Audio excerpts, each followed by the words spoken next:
آپ سے مخاطب ہونے کے لیے سہارا لیا ہے سورہ مبارکہ القدر کا۔ اس کا نام ہی قدر ہے، سورہ قدر، قدر والی صورت ہے، اس لیے کہ اس کے اندر ایک بڑی عزت اور فضیلت والی بات اللہ نے بیان کی۔ قبل اس کے کہ گفتگو آگے بڑھاؤں، ایک بات بڑی ضروری ہے اور وہ کہہ دینی چاہیے۔ یقیناً آپ لوگوں میں سے بہت سے تو شاید نماز پڑھ بھی چکے ہوں، ورنہ یہ جس شب میں ہم بیٹھے ہیں یہ شب قدر ہے۔ 19، 21 اور 23 کی ہمارے ہاں بہت زیادہ تاکید ہے۔ اعمال طویل بھی ہیں اور مختصر بھی ہیں، میں مختصر بتایا کرتا ہوں، اور طویل جو کرنا چاہیں کتابوں میں موجود ہیں۔ مختصرین ترین عمل یہ ہیں کہ آپ 2 رکعت نماز کم از کم آج پڑھ سکتے ہیں، اس نیت سے کہ نماز پڑھتا ہوں یا پڑھتی ہوں شب قدر کی قربتاً اللہ۔ 2 رکعت نماز ہے اور کوئی بہت لمبی اس میں آیا صورتیں یا کچھ نہیں ہے، بلکہ دونوں رکعت میں سورہ فاتحہ کے بعد 7 مرتبہ سورہ توحید یعنی قل هو اللہ پڑھنی۔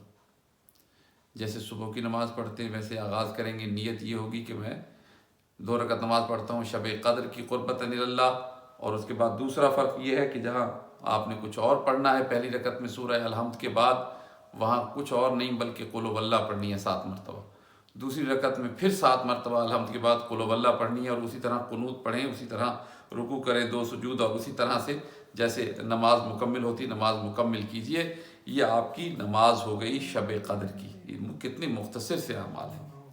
اور اس کے بعد اگر تھوڑا سا اور بیٹھے رہیے تو 70 مرتبہ استغفر اللہ و اتوب الیہ، یا استغفر اللہ ربی و اتوب الیہ، یعنی اللہ سے استغفار کی 70 مرتبہ کم سے کم یہ پڑھ لیجیے آپ۔ اس کے بعد بے حد فضیلت ہے، اتنی فضیلت ہے کہ جس کی انتہا نہیں ہے۔ بعض روایات میں یہاں تک ہے کہ ایسے ہے جیسے 1,24,000 انبیاء سے آپ نے ہاتھ ملایا ہو، مصافحہ کیا ہو۔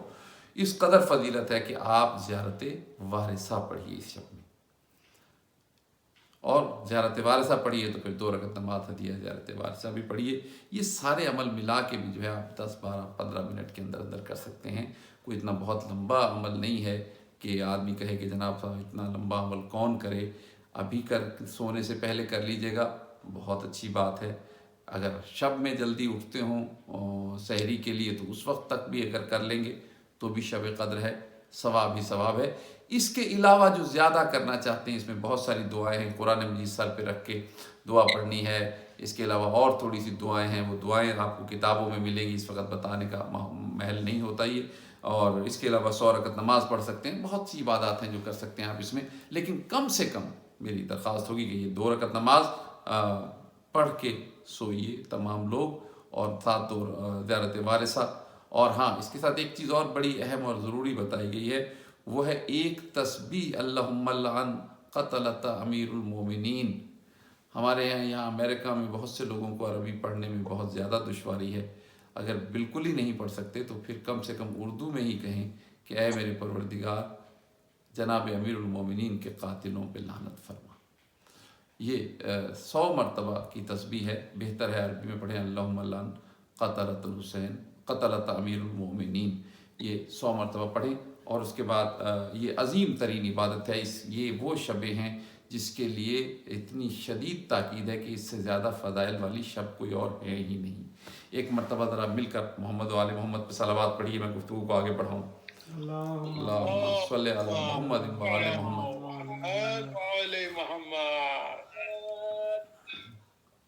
تمام لوگ جو میرے ساتھ موجود ہیں، مجھے کچھ اندازہ نہیں ہے کون کون صاحبان ہیں، ہماری آپ کی ملاقات بھی نہیں ہے، اور یہ کہ ہمارا سلسلہ کسی نہ کسی طرح کوشش ہے کہ یہ آن لائن چلے، حالانکہ عادت نہیں ہے ہم لوگوں کو پڑھنے کی اس طرح کی۔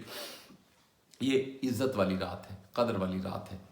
اگلی گفتگو اس سے جو اگلی ہوں گی اسی حوالے سے چلنی ہے، لیکن آج کے لیے اس میں سے لفظ قدر کو تھوڑا سا لے رہا ہوں۔ عزت، فضیلت والی رات ہے۔